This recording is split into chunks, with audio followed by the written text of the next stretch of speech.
Welcome to Amaresh Mondal tutorial channel. আজকে নবম শ্রেণীর থার্ড সামটিভ এক্সামের 4 নম্বর school government girls high school Purulia এর গ্রুপ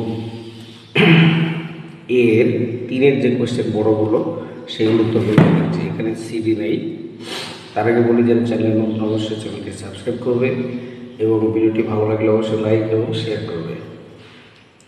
1 নম্বর কোয়েশ্চেন, 3-এর সাধারণ তুলাযন্ত্রের সুবিধা বলতে কী বোঝায়? সুবিধার শর্তগুলি লেখো। দেখে নাও। দেখো, যে ধর্মের জন্য সাধারণ তুলাযন্ত্র করে সামান্যতম পার্থক্য নির্দেশ করে তাকে সাধারণ তুলাযন্ত্রের সুবিধা বলে। এটা অভিনব 113 পাতায় আছে। ডেসক্রিপশন বক্সে দেখবে বিগত 1, 2, 3 স্কুলের উত্তর এবং 1 থেকে 16 স্কুলের অবজেক্টিভ উত্তর করে দেওয়া আছে। এবি প্লে লিস্টে পেয়ে যাবে। পরের প্রশ্ন দেখো, 2 নম্বর, সুবিদিতের শর্ত। সুবিদিতের শর্তগুলি লেখো। এই যে সুবিধি হওয়ার শর্ত, এক হচ্ছে তুলাদণ্ডের বাহু দুটি দীর্ঘ এবং হালকা হওয়া প্রয়োজন। 2 হচ্ছে তুলাপত্র দুটি হালকা হওয়া প্রয়োজন। আর তুলাদণ্ডের ভাগ কেন্দ্র তুলাদণ্ডের আবরণের নিচে যতটা সম্ভব কাছে থাকা প্রয়োজন এবং সূচকটি লম্বা হওয়া প্রয়োজন। ঠিক আছে। পরের প্রশ্ন, লেখচিত্রের সাহায্যে বি স্কোয়ার সমান এ স্কোয়ার প্লাস 2h সমীকরণটি প্রতিষ্ঠা করো।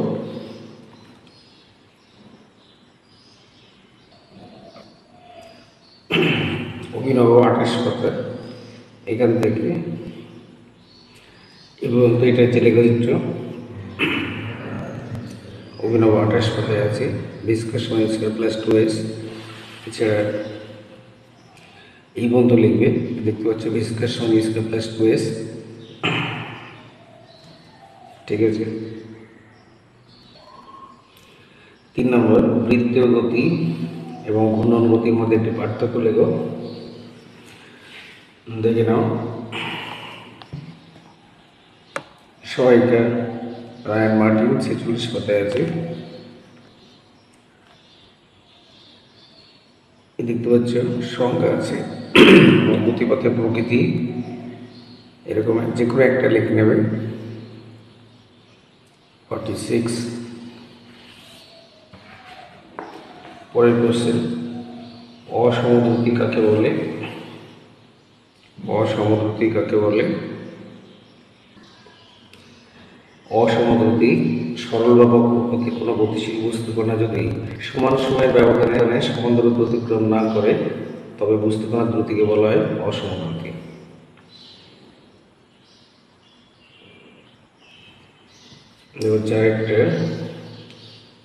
তিনটা সাইফন কি এবং এর দুটি ব্যবহারিক প্রয়োগ লেখো। সাইফন হচ্ছে এমন একটি ব্যবস্থা যার সাহায্যে বায়ুমণ্ডলীয় চাপকে কাজে লাগিয়ে নাড়াচাড়া না করে কোনো পাত্র থেকে তরলকে অপেক্ষাকৃত নিচু জায়গায় রাখা পাত্রে স্থানান্তরিত করা যায়, তাকে বলে সাইফন। এটা অভিনব 51 পাতায়।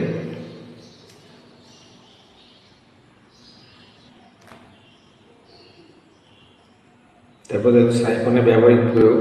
সাইফনের সাহায্যে বড় ব্যারেলের মধ্যে থাকা পেট্রোল বা ডিজেলকে ছোট পাত্রে স্থানান্তরিত করা হয়।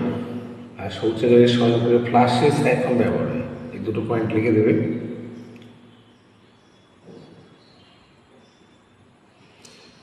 পরের কোশ্চেন, তরলের সমুচ্চশীলতা ধর্ম কি? এই ধর্মের একটি ব্যবহারিক প্রয়োগ।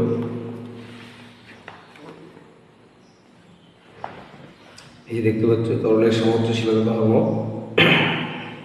108 পাতা, রায়ান মার্টিন সহায়িকা। এখান থেকে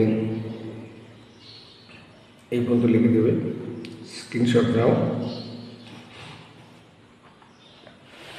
সাইফন সমুচ্চশীলতা ধর্মের ব্যবহারিক প্রয়োগ 109 পাতা, 109 দেখতে পাচ্ছে। এখান থেকে এইটুকু লিখবে।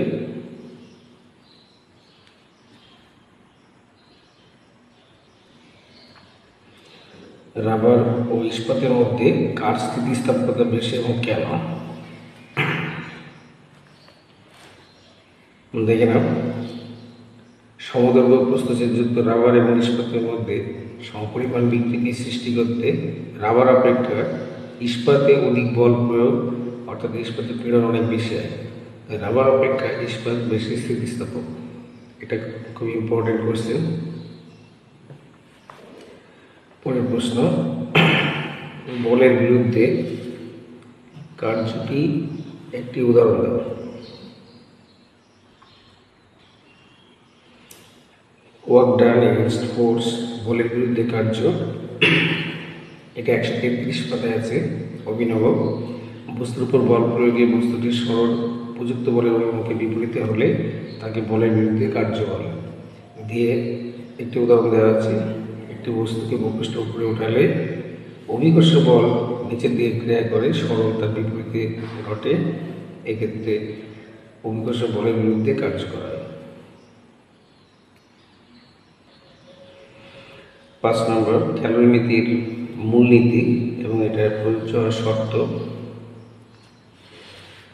এটা লিখবে, যারা ভালো স্টুডেন্ট সম্পূর্ণটাই লিখবে। ক্যালোরিমিতির মূলনীতি, এই যে দুটি ভিন্ন উষ্ণতা বস্তুকে পরস্পরের সংস্পর্শে রাখলে এখান থেকে এই পর্যন্ত ক্যালোরিমিতির মূলনীতি। এটা 144 পাতায় আছে। অভিনব, আর ক্যালোরিমিতির মূলনীতি প্রযোজ্য শর্ত 1, 2, 3, যে কোনো দুটো লিখবে।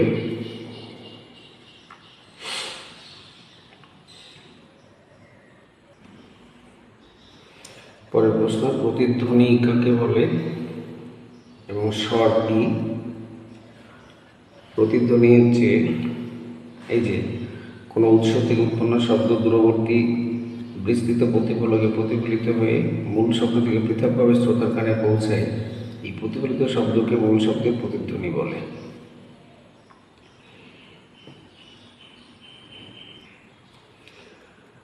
স্বর কাকে বলে? যে সুর যুক্ত শব্দে একাধিক কম্পাঙ্কের শব্দ মিশে থাকে তাকে স্বর বলে। যেমন বেহালা, সেতার ইত্যাদি থেকে যে শব্দ নির্গত হয়, এখান থেকে এটুকু হবে।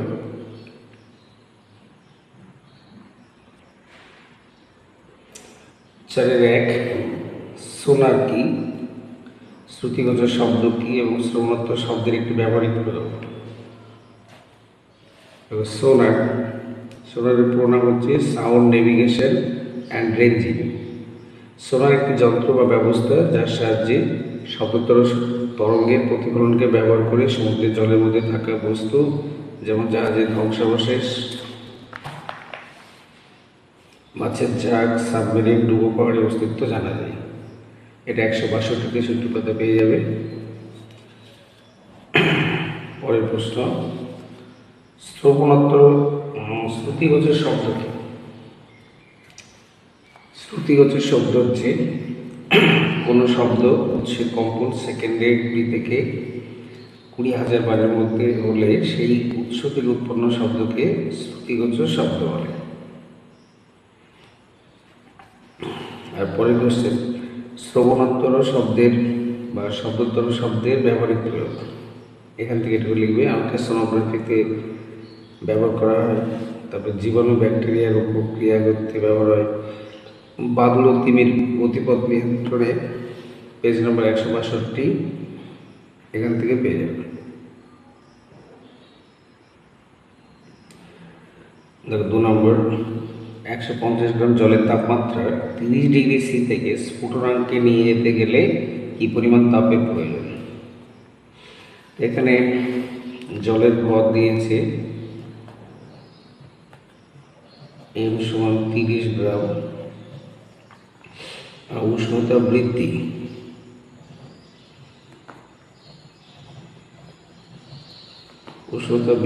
সমান সমান স্ফুটনাঙ্ক হচ্ছে 100 ডিগ্রি সেলসিয়াস, আর দেওয়া আছে 30 ডিগ্রি সেলসিয়াস। তাহলে বিয়োগ করলে কত পাবো? 70 ডিগ্রি। আর জলের আপেক্ষিক তাপ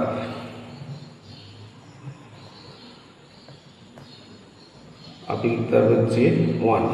তাহলে গৃহীত তাপ, এই সূত্রটা করবে, গৃহীত তাপ H সমান mst, মান বসে দেবে। m হচ্ছে 30, এস 1 আর টিটা হচ্ছে দেখলে 70, তাহলে 21,000 ক্যালোরি। এইচ সমান এমএসটি, তাহলে উত্তর হবে 2100 ক্যালোরি। পরের প্রশ্ন, সরি এটা মিস্টেক হয়ে যেটা 30 হবে 150,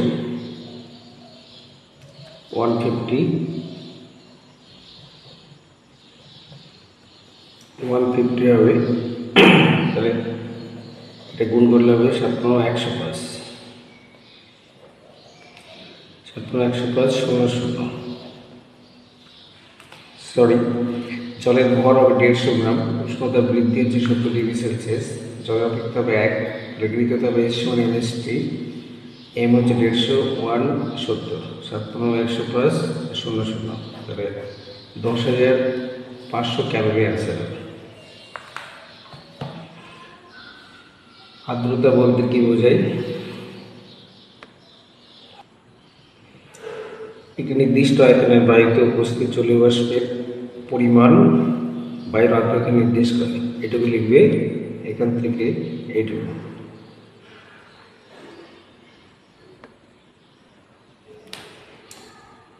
একটা রৈখিক ভরবেগের সংরক্ষণ সূত্রটি লেখো। তো দেখে নাও,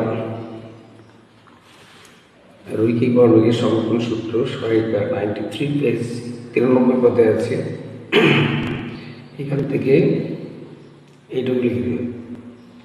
যারা ভালো শোনে 90 ভাবে পরীক্ষায় তারা ব্যাখ্যাটা শুরু করবে।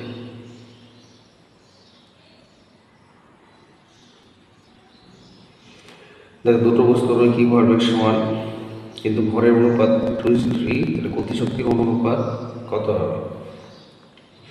তাহলে ধরি প্রথম বস্তুর ভর 2m, দ্বিতীয় বস্তুর ভর 3m, এটা অনুপাত দিয়েছে 2:3। আবার প্রথম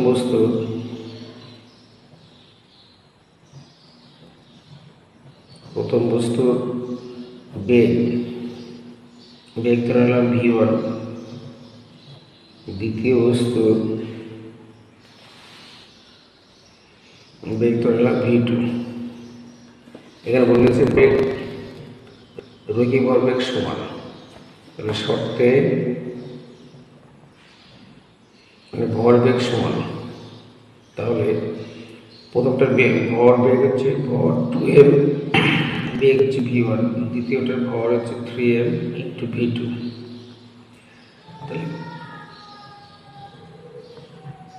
তাহলে এখান থেকে v1 বের করে নেব, mm কেটে গেল, তাহলে পেয়ে গেলাম 3/2 v2। ঠিক আছে, এবার বলে যে গতিশক্তির অনুপাত কত, অর্থাৎ গতিশক্তির অনুপাত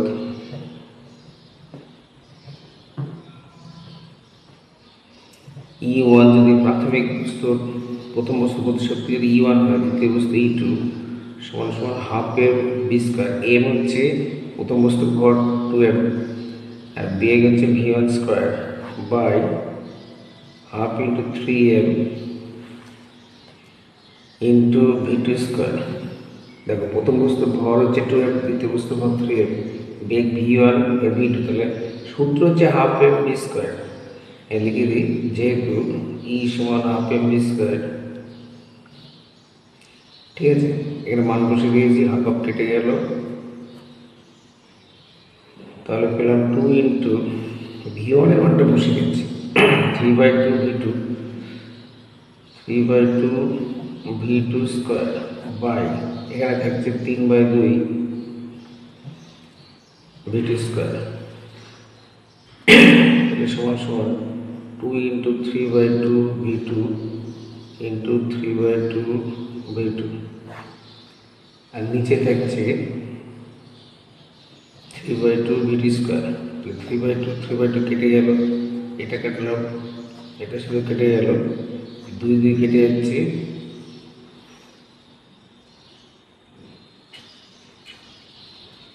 তাহলে পাচ্ছি 3/1, 3/1 সমান সমান 3:1। আরেকবার দেখে নিই, এখানে কাটাকাটি করে পেলাম 3/2 V2। তাহলে 3/2কে দুবার হয়ে গেল 3/2 আর V2 নিচেও আছে 3/2, একটা 3/2 কেটে গেল, V2 স্কোয়ার আছে, এইটা দিয়ে কাটলে V2 দিয়ে কাটলাম এটা, উপরে আবার 2 ইন্টু 3/2 আছে, তাহলে এটা কেটে গেল 3/1, মানে অ্যান্সার হবে 3:1। পয়সন অনুপাত কি? পয়সন অনুপাত হচ্ছে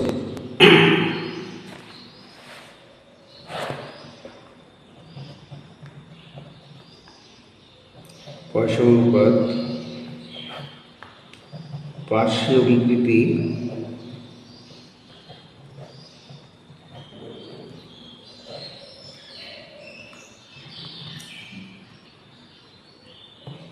ও দৈর্ঘ্য বিকৃতির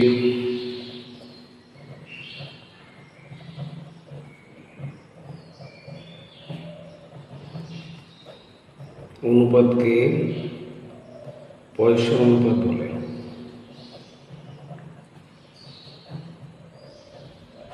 এটা লিখে দেবে। পরের প্রশ্ন, তোমার ইয়াং গুণাঙ্ক কি এবং হুকের সূত্র কি? ইয়াং গুণাঙ্ক এবং হুকের সূত্র দেখে নাও। ইয়াং গুণাঙ্ক হচ্ছে স্থিতিস্থাপক সীমার পেজ নম্বর 65, এখান থেকে এই পর্যন্ত লিখে দেবে এবং এই পর্যন্ত লিখলে ভালো হয়। পরের প্রশ্ন, হুকের সূত্রটি লেখো। হুকের সূত্র হচ্ছে পেজ নম্বর 64, স্থিতিস্থাপক সীমার মধ্যে কোনো বস্তু পীড়ন ও বিকৃতি পরস্পর সমানুপাতিক হয়। এটা হচ্ছে হুকের সূত্র, 64 পেজ। বার্নৌলির নীতিটি বিবৃত করো। উত্তাল সমুদ্রের উপর তেল ঢালা হলে সমুদ্র শান্ত হয় কেন? এটা হচ্ছে বার্নৌলির নীতি, 60 পেজ, এখান থেকে এই পর্যন্ত লিখে দেবে 60 অভিনব। পরের প্রশ্ন ছিল উত্তাল সমুদ্রে তেল ঢাললে শান্ত হয় কেন? এটা লিখবে প্রাচীনকালে ঝড়ের সময়, এখান থেকে এই পর্যন্ত, পেজ নম্বর 56, এখান থেকে পর্যন্ত লিখবে 56 পেজ অভিনব। তাহলে নিউটনের তৃতীয় গতিসূত্রের সাহায্যে রৈখিক ভরবেগের সমমিতিটি প্রতিষ্ঠা করো। 6 নম্বর, এইটা নিউটনের তৃতীয় গতিসূত্র ব্যবহার করে কীভাবে প্রমাণ করা যায়, এটা সহায়িকা পাবে পেজ নাম্বার 93, এখান থেকে লিখবে, এখান থেকে এটুকু স্ক্রিনশট দেবে, তারপরে এটুকু লিখবে, যাতে বই নেই স্ক্রিনশট নেবে 93 পেজ এই পর্যন্ত। পরের প্রশ্ন, প্রাথমিক বেগ সম্পন্ন কোনো কণার সমতলে গতির ক্ষেত্রে বেগ সময় লেখচিত্রটা অঙ্কন করো। তোমরা এইভাবে করবে, লিখে দেবো সময়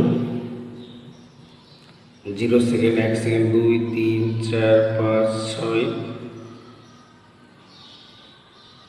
আর এদিকে ধরো বেগ 5, 10, 15, 20, এটা বেগ, এটা সময়।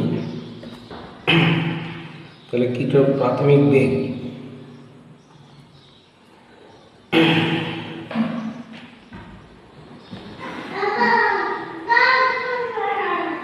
এইভাবে বাড়বে, প্রথমে প্রাথমিক বেগ থাকবে,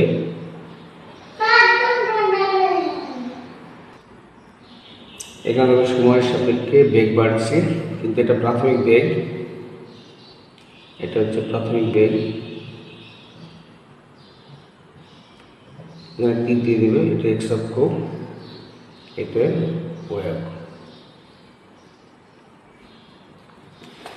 পরের কোশ্চেন কেমিস্ট্রি পার্ট বি, দেখো সাথে হচ্ছে ইউ 92 238 নিউক্লাইড থেকে 3টে নিউট্রন কণা বেরিয়ে গেলে নিউক্লাইডটিকে কীভাবে প্রকাশ করবে? নতুন নিউক্লাইডের নিউট্রন সংখ্যা কত? প্রথম ও শেষ নিউক্লাইড দুটোর মধ্যে সম্পর্ক। দেখো ইউ 92 238, এখান থেকে 3টে নিউট্রন কণা নির্গত হলে ইউ 92 235, ভর সংখ্যা সমান প্রোটন প্লাস নিউট্রন, তাহলে প্রোটন সংখ্যা কমে যাচ্ছে। তাহলে এখন এই নিউট্রন সংখ্যা কত? যে কোশ্চেন করেছে নতুন নিউক্লিয়ারটি কীভাবে প্রকাশ করলাম, নতুন নিউক্লিয়ারের নিউট্রন সংখ্যা কত? তাহলে উত্তর হবে নতুন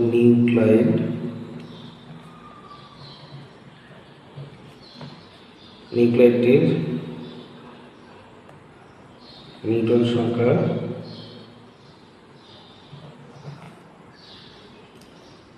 ভর সংখ্যা হচ্ছে 235 থেকে 92 বাদ দেব, তাহলে 143 হবে। এবার বলেছে দুটো নিউক্লিয়ারের মধ্যে কী সম্পর্ক, প্রথম এবং শেষ নিউক্লিয়ারটি দুটোর মধ্যে কী সম্পর্ক? এটা হবে দেখতে পাচ্ছি পারমাণবিক সংখ্যা উভয়েরই সমান, তাহলে সম্পর্কটা হবে কি? লিখবে আইসোটোপ।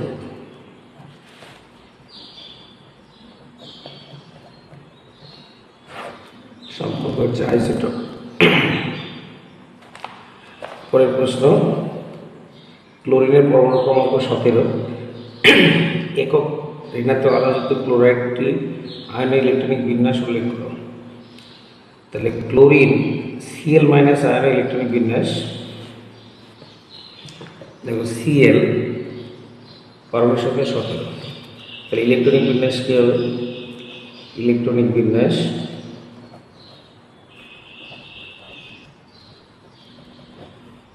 কেতে দুটো, এলে 8টা, এম এ 7টা।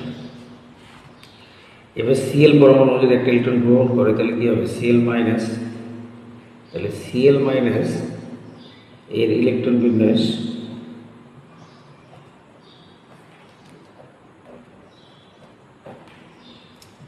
তাহলে কেতে দুটো, এলে 8টা, একটা ইলেকট্রন বেশি আছে Cl এর থেকে, তাহলে এটা যাবে এম এ, M8, এটা ব্যান্সার K2L8 M8।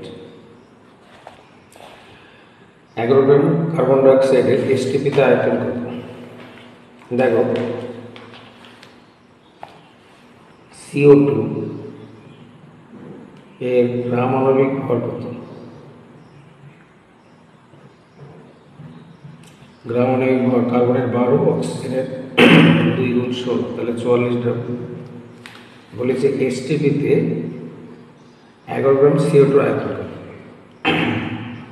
এসটিপিতে যেটা আণবিক ভর তার আয়তন হয় 22.4 লিটার।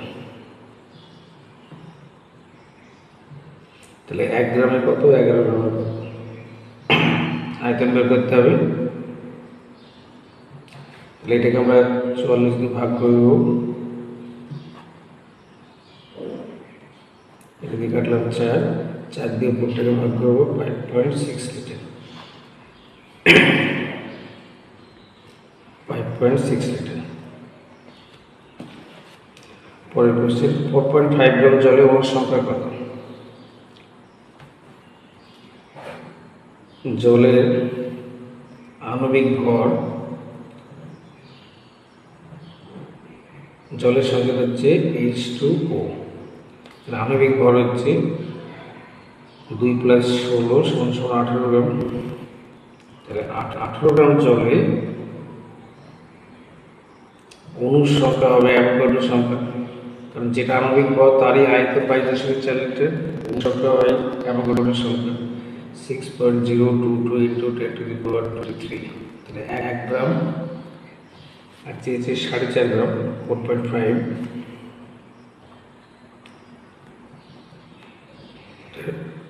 ওই নিয়ম করবে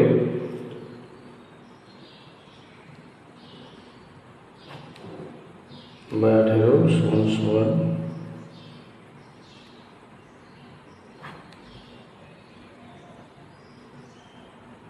এই 10 মিনিট তুলে দিলাম, লেখার নিচে 10 হবে। এবার এটা গুণ করবে, ধরো 45, 3 × 18, 3 × 15, 45, 5 × 10, 3 × 5 = 15। তাহলে উপরে পেয়ে গেলে 3 × 6 0, 3 × 18.60 ইন্টু 10⁻23 বাই 4.5, 18.066, এটাই অ্যান্সার লিখে দেবে বা ভাগ করবে। ঠিক আছে,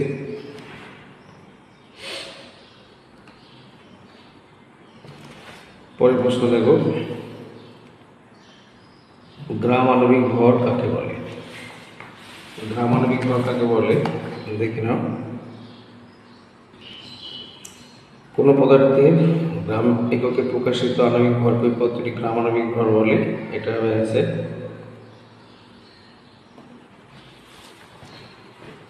পরের প্রশ্ন, সম্পৃক্ত অসম্পৃক্ত দ্রবণের একটি পার্থক্য কেলাসটি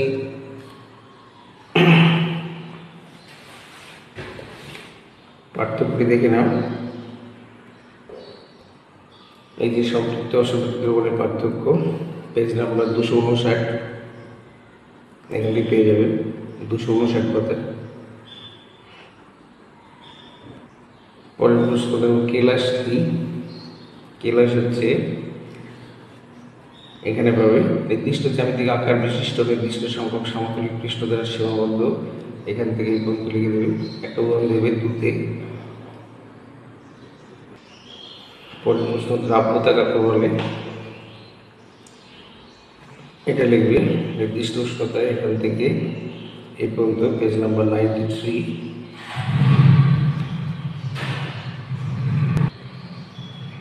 তারপর দেখো 25°C উষ্ণতায় পটাশিয়াম নাইট্রেটের 50 গ্রাম সম্পৃক্ত দ্রবণে 21 গ্রাম লবণ দ্রবীভূত আছে।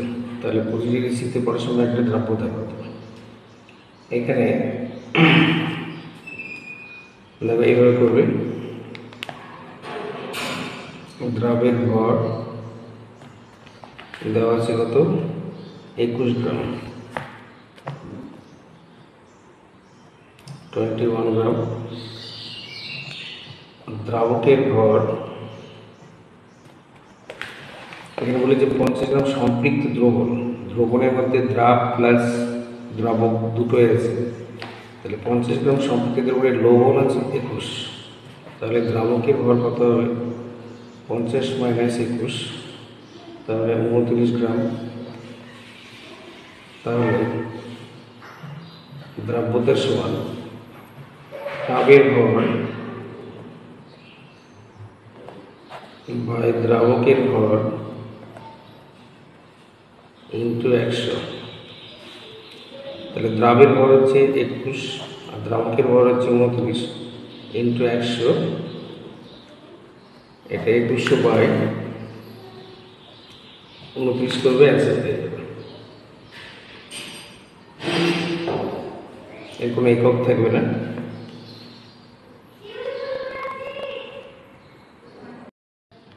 দেখো এই অ্যান্সারটা হবে ভাগ করলে 72.4, 72.41। পরটা দেখো, ক্ষারীয় ক্ষার জলীয় দ্রবণে কি আয়ন উৎপন্ন করে?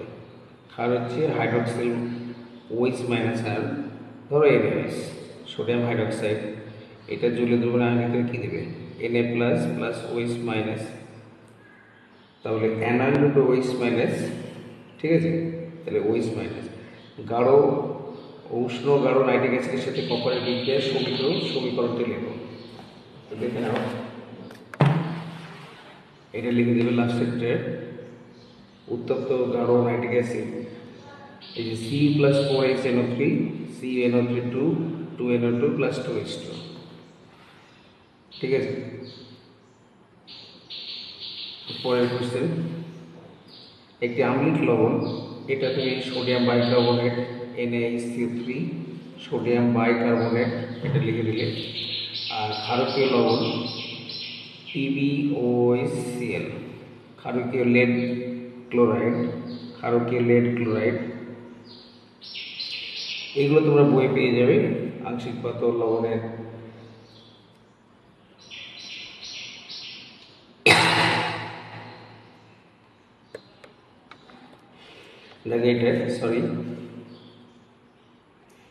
লবণের জলের দ্রবণ থেকে লবণ ও জলকে পৃথক করা যায় কোন পদ্ধতিতে? এটা আংশিক পাতনই হবে,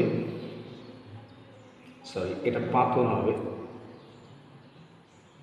যেমন কপার সালফেট লবণ এবং জলকে পৃথক করা যায় পাতন পদ্ধতিতে।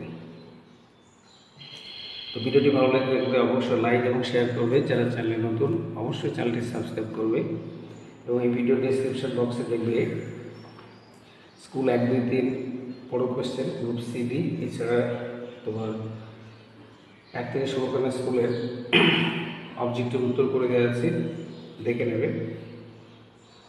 ওকে।